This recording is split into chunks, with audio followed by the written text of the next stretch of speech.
Assalamualaikum warahmatullahi wabarakatuh. Masih di pelajaran produk kreatif dan kewirausahaan untuk kelas 12 SMK jurusan asisten keperawatan. Pada kali ini kita akan membahas tata cara memasarkan produk yang dalam hal ini adalah alat-alat kesehatan. Pemasaran sendiri adalah garda depan dalam menentukan kesuksesan sebuah perusahaan. Apabila pemasaran yang dilakukan ini berhasil, maka perusahaan akan mendapatkan untung yang besar. Begitu juga sebaliknya. Jika pemasaran ini tidak berhasil, maka secara otomatis perusahaan tersebut akan mengalami kerugian yang besar juga.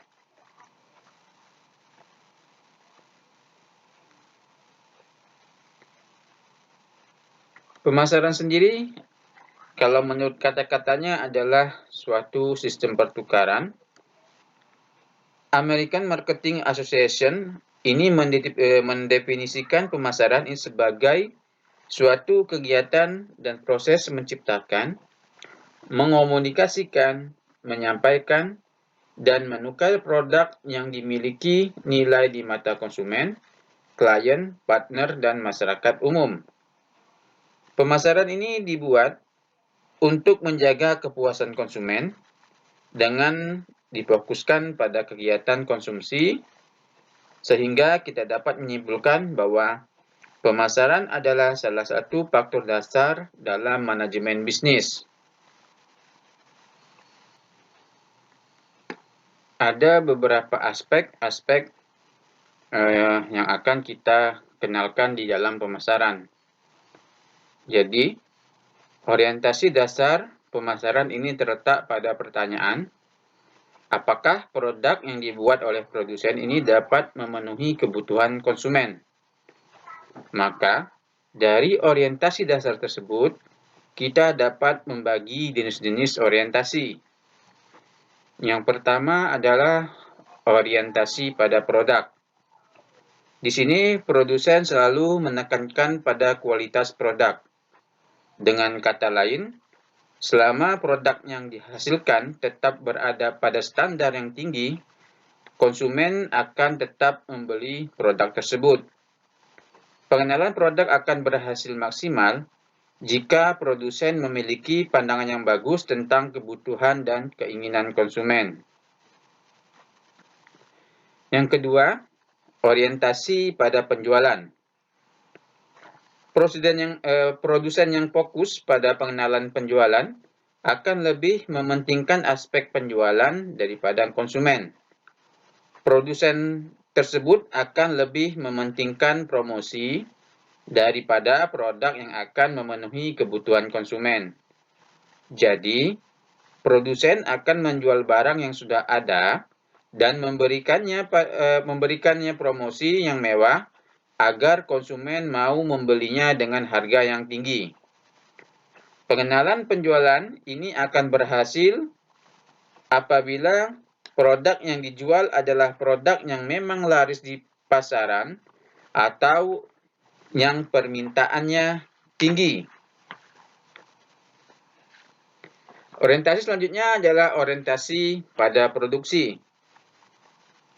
Produsen yang berorientasi pada produksi ini akan memproduksi suatu produk dalam jumlah yang besar. Orientasi produksi ini akan dijalankan apabila produsen benar-benar yakin bahwa produknya mampu menyerap banyak permintaan dari konsumen. Selain itu, produsen juga harus yakin bahwa selera konsumen tidak akan berubah-ubah dengan cepat. Yang keempat adalah orientasi pada pemasaran. Orientasi pada pemasaran mungkin adalah orientasi yang paling sering digunakan dalam pemasaran kontemporer. Pada dasarnya, orientasi pada pemasaran adalah mensuplai produk yang kiranya dapat menjadi kebutuhan konsumen. Yang kelima adalah orientasi pada konsumen. Banyak produsen yang masih berdiri dengan menciptakan produk yang dapat dibeli dan dibutuhkan oleh konsumen. Dengan kata lain, mengikuti selera konsumen adalah kunci dalam orientasi pada konsumen. Yang keenam adalah orientasi pada perusahaan. Dalam orientasi pada perusahaan ini atau organisasi ini, bagian pemasaran ini dianggap bagian terpenting dalam suatu perusahaan. Informasi dari bagian pemasaran ini akan digunakan sebagai panduan bagi bagian lain dalam perusahaan tersebut. Yang terakhir, yang ketujuh adalah kerjasama yang sama-sama menguntungkan. Di dalam transaksi pasar, perusahaan mendapatkan biaya kembali dan keuntungan, sedangkan konsumen akan mendapatkan barang atau produk yang mereka inginkan. Kepercayaan dan garansi atas produk dari produsen. Hal itulah yang dimaksud dengan kerjasama yang sama-sama menguntungkan.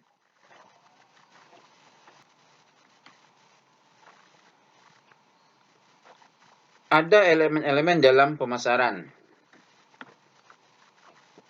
Di awal tahun 1960-an, Profesor Neil Borden, seorang dosen Universitas Harvard, mempelajari apa yang bisa dilakukan oleh perusahaan untuk memengaruhi keputusan konsumen dalam membeli barang dan jasa.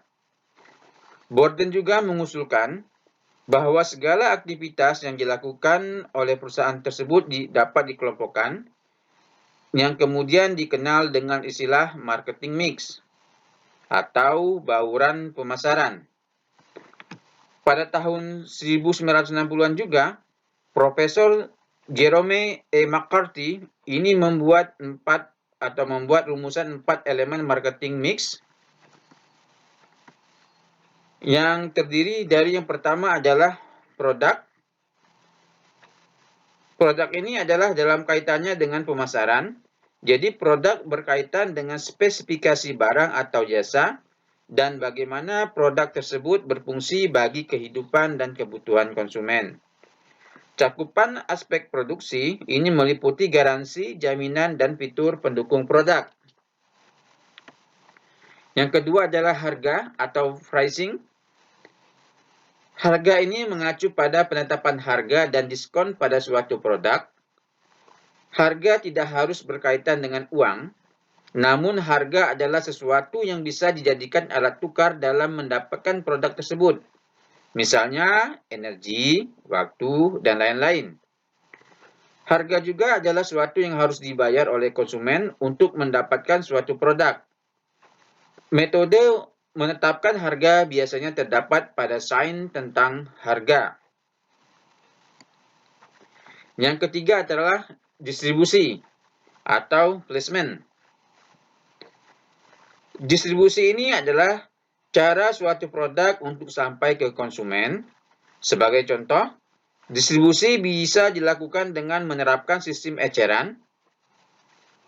Jadi unsur-unsur distribusi ini meliputi barang yang dijual, unsur geografis atas produk yang dijual, dan segmen pasar terhadap produk tersebut kita lempar ke luar. Yang terakhir adalah promosi.